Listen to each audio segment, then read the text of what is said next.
Several women have been linked to this award-winning actor, different women with different personalities. But do we really know what Dennis Trillo likes in a woman?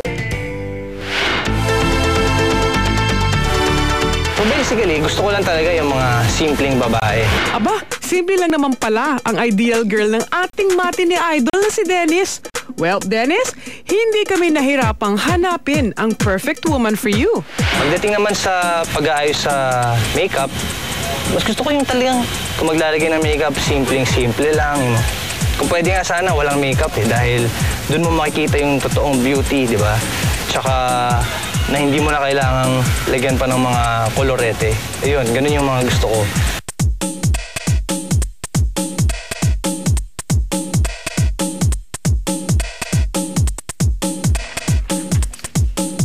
As they say, less is more. So for you, Dennis, less makeup, the better.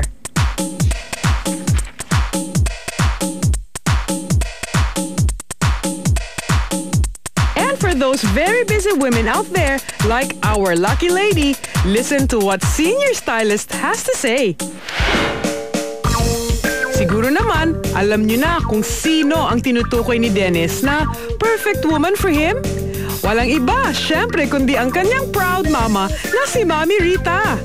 And because she is a very busy woman, bihira na siyang makapunta ng salon to get a makeover.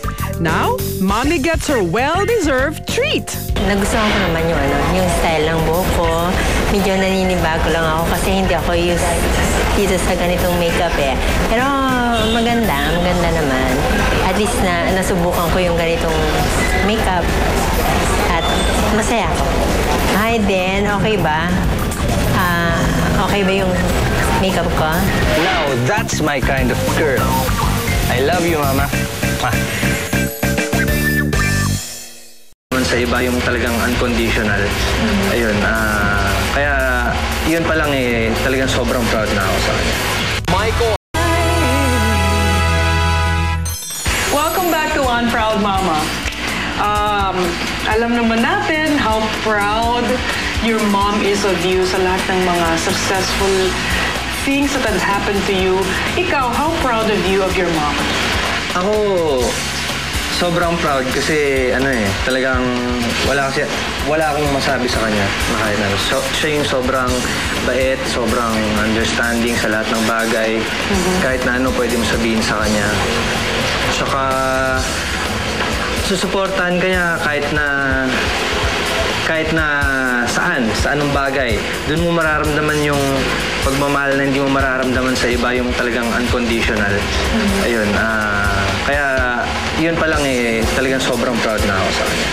Yeah. Is there anything that you'd like to tell your mom? Final message for your mother.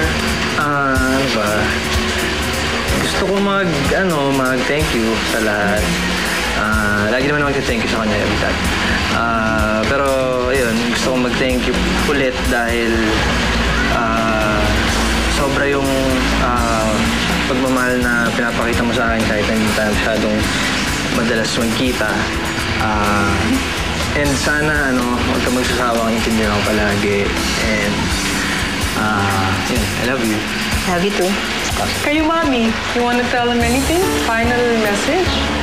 Final message. Sana magtuloy-tuloy ang swerte at magkaroon ka ng marami pang projects. Huwag ka magbago, the usual na sinasabi. Sana marami pang problema na pag dumating makaya mo dahil ito ang magpapatibay sa'yo. Yun lang. Lagi makinig sa inyo. Lagi ka makikinig sa akin kasi Mommy knows best sa akin. Okay. Yun nga, Mommy knows best. That's why, Mommy, thank you so much for sharing all of your intimate secrets with us and your wonderful story. And Dennis, continue loving your mom and thank you so much. Of course. Thank you. Salamat. Mommy, thank you po. Thank you. Mommy Rita's perseverance and determination proved to be rewarding dahil may isang Dennis Trillo tayong hinahangaan. Samahan niyo po ako ulit sa susunod na linggo at kilalanin ang isa pang butihing ina. Magandang gabi. Ako po si Jaya, sumasaludo sa One Proud Mama. One day you will be famous, a big shot superstar. That's what your mama said, and now that's what you are.